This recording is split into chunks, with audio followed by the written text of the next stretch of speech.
rero ushezeke mubwire usibye izina ryanjye ndi kubaka ibyese naryubaka ubu ngiye mvuye gukina muri Afurika y'Epfo ngewe nje mu Rwanda ariho nje kureba njye na munamba mu rugamba yo muri Afurika y'Epfo ibyo ndabyumva ariko naje kukureba ugomba kungurira kuko wahinze iyi ni aya ni amadolari kurongora ngomba kugushyira mu rugo ariko ibyo kumbwira ngo ngiye ngo nze ngura inzoga ngura amaji ngura ibiki ibintu byose wariye ntabwo yuzuye ayo madolari bajya bayakuvunjira mu manyarwanda ufite n'akadomo naragasize sheri ya tasiyo tuzurongorwe Suzko ngukunda ibaze igihe wankwereye ntari kumwe we ntabwo ufite intoki none nawe gura nanjye mwe none twese tumwe kucyumva komeza unyunyuza kuva kuwa mbere unyunyuza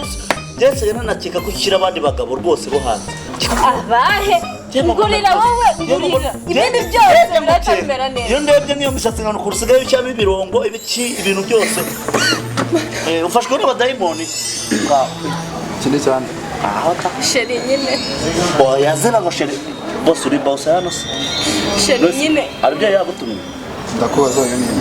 sheri nyine uyu nguyu twari murakorana hano se kahda nese murakorana wa mugabo wowe uruwahe imbwa akose ngo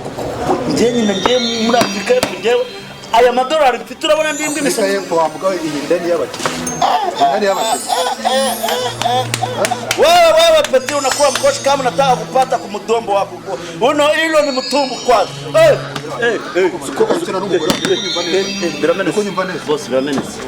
boss biramenetse ukakina n'umugore wanjye ugunyumva n'umugore wawe se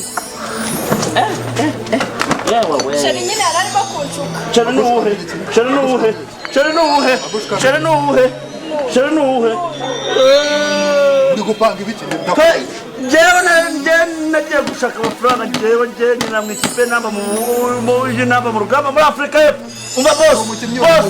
boss njye ndi umukinnyi mfite kamwereka ikarita reka nyikwereke oya